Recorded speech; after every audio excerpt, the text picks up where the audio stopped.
Alright, what's up guys? Welcome back to another video. It's been a bit, although I think this might be my first Magic the Gathering related video. I love Magic, one of my favorite games. Funnily enough, I'm not even doing a video on one of my own decks. This is of one of my friends' decks. Really fun deck. Raffine, Scheming Seer being the commander. And basically I just want to kind of walk you through what the deck does. Things that I would change. As you can see, I've got my little notepad here as well. Yeah, so we're gonna just kind of get right on into it, starting with just talking about Raffine. Who is Raffine? Raffine costs a white, blue, and black for a 1/4 legendary creature Sphinx Demon. Has flying and Ward 1. For those who don't know, Ward is a ability that triggers if you are casting a spell or using an ability that targets Raffine. You must pay an additional 1, otherwise the whole ability or spell is countered. So, already right there you can see a very nice positive side, but it gets better. Whenever you attack, target attacking creature connives X, where X is the number of attacking creatures. Of course, as the reminder text says, you draw X cards and discard X, and then you put a 1/1 counter on that creature for each non-land card this way. So it incentivizes you pitching things to the graveyard that actually matter. But of course, if you pitch a land, you're still swinging in, you're still dealing damage, and you're still drawing cards. It's just that you're not getting a power boost if you don't discard lands, depending on the number that you connive. Already, Raffine is resilient, having Ward 1. Even just 1 mana doesn't seem like a whole lot, but for example, Rhystic Study, a fantastically well-known card, is very powerful because paying that extra 1 for your spells is rough. And paying an extra 1 on a removal spell to kill Raffine that's targeting it is rough.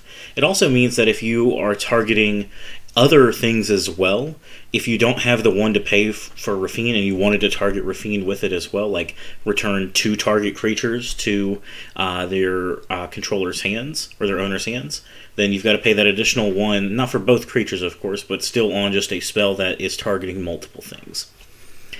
So as we can see, we've got a couple of things here. We've got evasive creatures to trigger Raffine. Of course, you're going to find that in the creatures section. Obviously, I don't think that all of these are, of course, evasive creatures that trigger Raffine. Not all of them are. Bone Miser has no evasion and does not trigger Raffine. Well, I mean, if he attacks, he triggers Raffine. But the main thing that Troy is trying to do is get Raffine triggers with evasive creatures so that way they're safe, like Baleful Strix, a flying Death Toucher, for example. Archmage Ifnir has flying. Night Veil Sprite has flying. Most of the things have flying. Not all of them, like Looter Ilkor has Shadow, so that's basically like flying. Most of it is flying. But you also just have stuff that's straight up unblockable, like Creeping Tar Pit, for example, a man land, which is a fantastic way to make use of your lands. A lot of people view lands as just, something that they have to put in a deck and don't necessarily want to. The way I like to try and look at it is seeing what lands that I can put in my deck that progress my game plan or help with whatever I'm trying to do, such as Creeping Tar Pit. Fantastic conclusion by Toroyo. So 19 ways to trigger Raffine, aside from just Raffine, is fantastic. That means that you're going to be conniving more than just 1, getting to see a lot of cards. With Raffine, you're going to be getting a ton of velocity the more creatures that you have.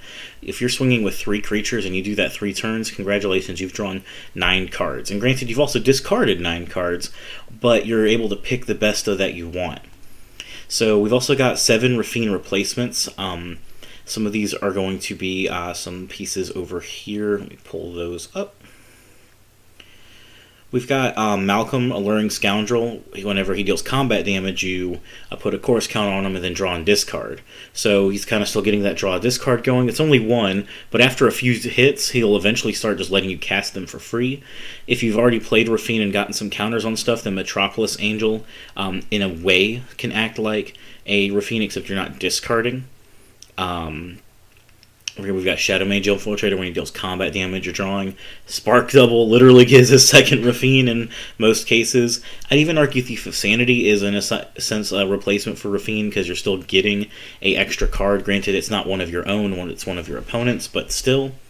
So yeah, there's a few replacements for Raffine if she's been killed multiple times. However, he has included 9 insurance policies to make sure that even if Rafine has been destroyed, that it shouldn't be too much of a problem. Some of these are going to be stuff such as call a surprise witness, return target creature with mana value 3 or less from graveyard to the battlefield, unearth, return target creature with CMC 3 or less from the graveyard to the battlefield, no one left behind.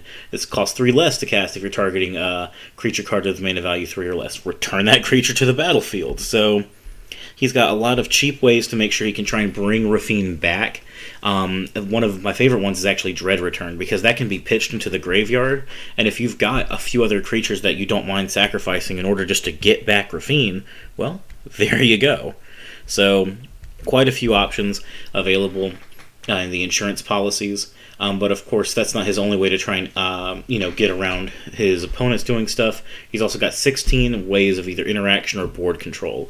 I lump this together being stuff like counter spells, being stuff like single target removal, as well as board wipes. He's got like Austere Command and Nightmare in the Making for the board wipes, as you can see here. But we've also got stuff like Bone Shards, and then over here on the instance we've got stuff like Bitter Triumph. We've got Frantic Purification, which has Madness, so that way he's usually just casting it for 1 white to get rid of an enchantment. Dark Withering, same thing, but for a non-black creature. And then of course just, doesn't matter what it is, Void Rend, Utter End is going to get rid of it. Obscure Charm is pretty flexible because it actually acts as an insurance policy as well as board control, which is fantastic.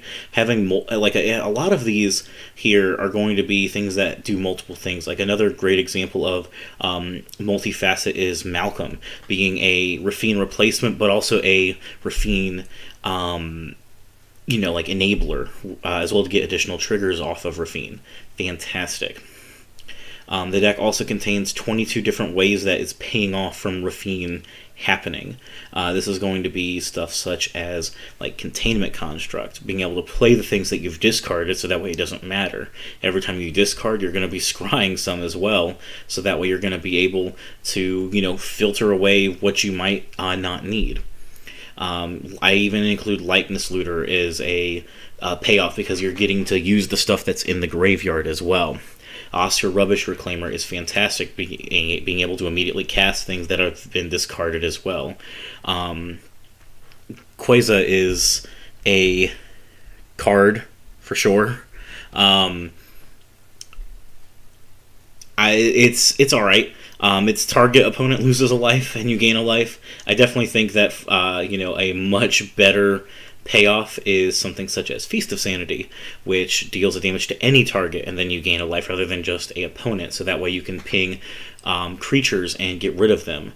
Teferi's Ageless Insight is a fantastic payoff for Raffine, being able to basically, go card positive rather than card neutral. He's also got Alharmat's Archive for the same thing. Included, we've got Drakehaven, which makes more creatures to trigger Raffine with, and Rabble Rousing is just fantastic when you've been swinging with a ton of creatures. He's got 7 ramp sources in the deck. It's Arcane Signet, Azorius Signet, Dimir Signet, Orzhov Signet. I include Currency Converter, because if you pitch a land, you can turn that into a treasure, and that brings you up on mana. Wayfarer's Bauble. We've also got, of course, Swiftfoot Boots included here. Not in the ramp, but just as a fantastic artifact for Raffine, because that's even more protection. Now you just can't target it at all. Something that really surprised me when I was thinking about Raffine is how popular I thought it would be. And what shocked me was that Raffine is not that... it's 8th place for most popular Esper commander, which I think is utterly insane. Looking at some of the cards that are ahead of it blows my mind. Like Sephiroth, I've built a Sephiroth deck. I've played it. It's not fun. I did not think it was very good at all. I tried tuning it and I just trashed the deck. And I know that Sephiroth is older, so that's given it more opportunity to have decks, and I'm glad that Raffine is very close to passing it. But the fact that Sephiroth still has this many compared to Raffine really confuses me. Another commander that came out in the same time frame, Tivit, from the Obscura Precon, the fact that it's this high, Tivit is such an uninteresting commander. It is just make a bunch of permanents and annoy the shit out of your opponents with voting. I don't think it's very interesting, whereas Raffine, requires at least some type of building around, in a sense that, you're going to be either you're discarding your cards and then just losing them and not having access to them, or you're playing a graveyard deck and you're also being aggressive on the beatdown. I understand why something like Sidar and Urza are higher, as well as Alayla being the top and Alora. These are all precon commanders. It kind of does make sense. However, yes, I know Tivit is a precon commander, but he wasn't the face commander. In fact, the face commander is right here with about half the decks that Raffine has. And I think that this is way more interesting than Tivit as well. I know that Tivit might also be maybe more higher power. I think I've heard talk about it being CEDH. I'm not entirely sure. I mean, Ward 3 is pretty crazy, I will say that. Either way, I think Raffine should have way more decks built around it. It is such an interesting and fun commander. I've considered wanting to try and build my own, but I'd rather just let Toroyo just have that. Ranked 77 overall. That's insane. The final thing I wanted to kind of discuss were just a couple of cards that I thought that, I personally don't think are very good in the deck, and that could probably be taken out. It's only 4 of them. I mean, there's others that you could cut. Like, oh, you can just replace this with this other card because it's just strictly better. But the other card is still working fine. And these are cards that I think are just really not great. So we've got Midnight Assassin. It's a flying Death Toucher. The thing is that all of the other evasive creatures in the deck have some type of additional thing that they have going on. And this is just a 1/2 for 3. There's got to be some other evasive creature that gives something else that could be replaced. It could be replacing Midnight Assassin. So that would be one thing I would say there. Profane Command is another one. It's just a lot of mana to try and get. Like, the thing is like giving up to X target creature's fear is usually not that important when everything is already evasive anyways. Another form of evasion probably not needed. Yes, it can be a 2-for-1, bringing a creature from the graveyard. Like, it's kind of like an insurance policy for Raffine. Pay 5 mana to bring Raffine back, and then you can kill an X3. I mean, 2-for-1s are fantastic, that's for sure. But it's just not always going to line up that way. I think that there's, again, there's just cards that could be replacing this as well. It's not a bad card by any means. This was the one I was the least unsure about, as you can see. I kind of went in deck order, and then upon looking back, I was like, Profane Command, and I was like, maybe? Either way, it's like I said, not a bad card, but there's probably something that could be put in that would be better. The next one was Null Brooch. I understand, it's 6 mana to counter a non-creature spell, and you have to pitch your hand. Of course, he's got discard payoffs, and he can use the graveyard a bit as a second resource, but it's not that much, as well as it's 6 mana to counter one thing. There are creatures that can discard one card that are called like these Spell Shapers, where you discard a card and you basically like mimic another spell or another like an instant or sorcery. And I'm almost positive that there has to be one for countering spells that you could just run instead of Null Brooch, so not discard your whole hand, just one card. And then the last card I would say probably could go out would be Castle Ardenvale. You'll find that there are not a whole lot of planes in this deck. There's 1, 2, 3, because he only has 1 basic planes. 4, 5, 6, excuse me. So you're not very likely to be able to get this to come in untapped. And at that point is really just a bad plains. Yes, it does create a 1/1 token that can be another additional draw discard for Raffine. I would just recommend running Celestial Colonnade instead, which taps for a white and a blue. It always comes in tapped, yes, but it can become I think it's a 4/4 Flying Vigilance as a manland, kind of like Creeping Tar Pit, but, bigger, essentially. and it still gives you access to that white source to make sure you can play Raffine. I would just say that, that's probably like a strict upgrade overall, especially because it's like a relatively safe place to put counters. If, Rafine had been, is being, knows going to be targeted a lot, you can easily, on one turn, swing with this and, well, not this card, but swing with Celestial Colonnade and put some counters on it, and then next time you bring it out, it's a swing with it again, it's going to be swinging for more damage as well.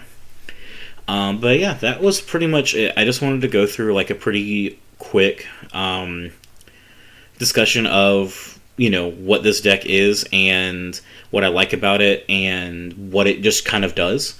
As well as just in my own personal opinions on some things that maybe could be adjusted.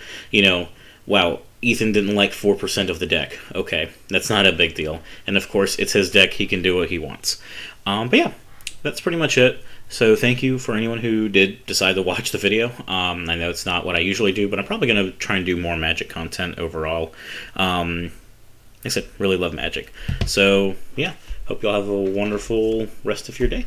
Y'all take care.